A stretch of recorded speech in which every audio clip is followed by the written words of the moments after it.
Folks, we have a kerfuffle going out in the world right now. We have the sitting president of the United States, President Trump, going after and talking smack against one of our largest retailers, Walmart. I wanted to understand from Taylor's perspective, a 12-year Wall Street veteran, what does this mean? Does this mean that Walmart is in the crosshairs of President Trump and he's going to take them down some way, somehow? Is this just Walmart going to have to eat some tariffs? I don't know. But Taylor, why don't you do me a quick favor and summarize what is going on and then talk about what's what? Yeah. So Walmart's CFO last week on their earnings call said this is the fastest pace and largest magnitude of price increases they have ever seen on their input costs because they're bringing in things in from overseas, obviously. And so he said, because of that, before we had talked about being able to eat all cost increases, now we can no longer do that. And we are going to be passing along cost increases to our customers, consumers. So, by the way, just by order of magnitude, understand this, that Walmart is now, it was up until last year, the largest revenue source of any company in the United States. Amazon surpassed them. So this is the second most important company from a cost perspective to the US, second to Amazon now. So Trump, in a very Trump-esque manner, says, Walmart, eat the tariffs. And it just caused this back and forth battle now. And so what's interesting to see is just like, that's just not how capitalism works. It's not. The company is going to do what's in the best interest of the shareholders. And at the end of the day, the shareholders either can afford to pay more, which is what they're going to be forced to do now, or they cannot buy. And that is the two options when it comes to tariffs. This is the most direct and obvious result of a tariff in anything you could ever see. Yeah, actually, I talked about the Walmart earnings release. I think it was last Wednesday or Thursday. And the thing that I think caught Trump's radar wasn't the fact that the CFO said, kind of outlined that tariffs are going up. At least the line that I thought moved the needle was, we are raising prices later this month. The nature of the timeline. Yeah. Well it's put. like it's coming, and it's coming right now. Yeah. Right. And when I think about that, to your point, I hadn't really put all this together. Now it's much more clear to me. When you think about Walmart and their business, they're basically in the business of selling cheap crap from China, right? That's essentially, Fair. There's obviously more, inputs, but essentially their job is to sell cheap stuff. Them and Amazon, for the record. Yeah, the two largest retailers in the world. No doubt. Temu and, again, we have become addicted to cheap crap. I mean, it's whatever, throwaway fashion, whatever you want to call it. But when I think about Walmart and I think about that announcement, it was like, what do you expect them to do?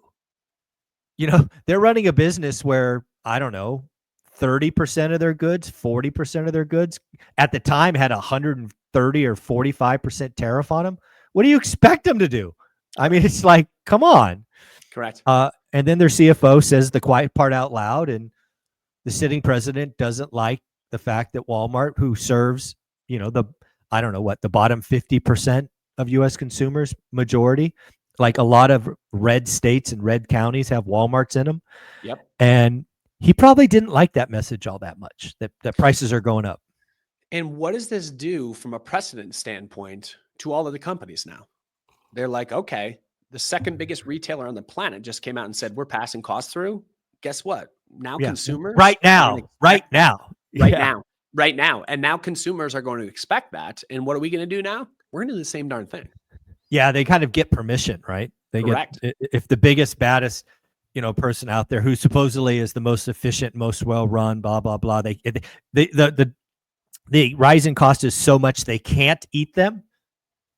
You're right. It gives everybody permission to rise. The crazy thing about this whole thing is like cause effect. Sometimes there's some ambiguity in cause and effect. True. There is none. There's a direct line. It's a big, bold line. You place tariffs, our costs go up.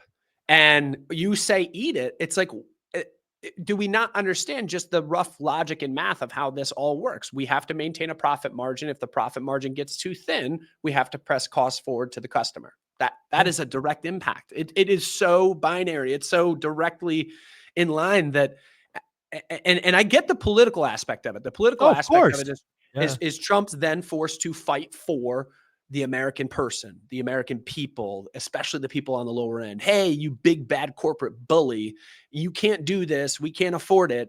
When at the end of the day, the person that pulled that string pulled this string, and Yeah. they were both pulled on the same tariff note. No, there's no question. When I think about Walmart, I haven't looked at their balance sheet nor their income statement in any great detail, but just knowing historically retailers, their gross margins got to be sub 20%, but their net margins got to be below 5, I guess, maybe below 7. Yeah, it's a There's scale just game. not it's not a room. There's no room there, right? Correct. You can't pass on 145% tariff and tell me to eat it. It's like Well, the think math about doesn't this. work. So I have a buddy who works for a big company in the United States, and he said that if and he was the direct person that drove pricing for Walmart. And he's like, if there was ever a chance that Walmart found out you were giving someone else something cheaper, you would be blackballed, Oh, banned, for sure. gone. So you know that they have then passed that pressure as much as they possibly could onto whomever they're importing goods from, et cetera. So they have done as much as they can to squeeze the end party that actually is the producer of this stuff, Right. that they are the middleman to then sell it. They've already squeezed as much as they could. And if they don't have the ability to squeeze any further, as the biggest buying entity, minus maybe Amazon, which is third, that's a little bit different, the biggest buying entity, then everyone else is going to feel it worse. Yeah. So let's play this going forward. What do I think happens now that this clearly headline moving, thing has happened? You know what really comes from this? Public companies, certainly in the retail space, will not announce on earnings calls that rising prices are coming. They'll just do it. This They just just gave the won't. They won't. precedent to allow everyone to do it. Yeah, why am I going to announce that we're going to raise prices 7% when we could potentially get hammered by the president of the United States? We'll just raise prices 7% and he won't even notice. I see. I thought you were saying they were all going to say it. You're just saying no one's going to say it. Well, yeah, why don't I want the pit bull after me? Yeah, exactly. But again, they're just going to raise prices. I mean, that's what's going to happen. The CFO is going to be like, oh, once bitten, twice shy. We're not going to publicly announce, price rises anymore. We're going to raise prices quietly every Tuesday. We'll pick 100 items and that's what's going to happen. And I think that we've been on the same side of this coin. I'd imagine you're still there, but I'm not putting words in your mouth. This won't be inflationary at the end of the day. Like the cost of goods, yes, is going to move higher. I get that incrementally, but at the end of the day, what it's going to be is demand destructionary. As I see it. Yeah. So we got to be really careful with the word inflationary. These are price adjustments, which are inflationary. You can argue that they're not serially inflationary, which is really the definition of inflation. Correct. I actually think now the way that companies, as I just outlined by Walmart, this will be truly inflationary. They're going to go through their portfolio and raise incrementally, and they'll just keep doing that through the system. So I think what we're doing is we're embedding long-term inflation.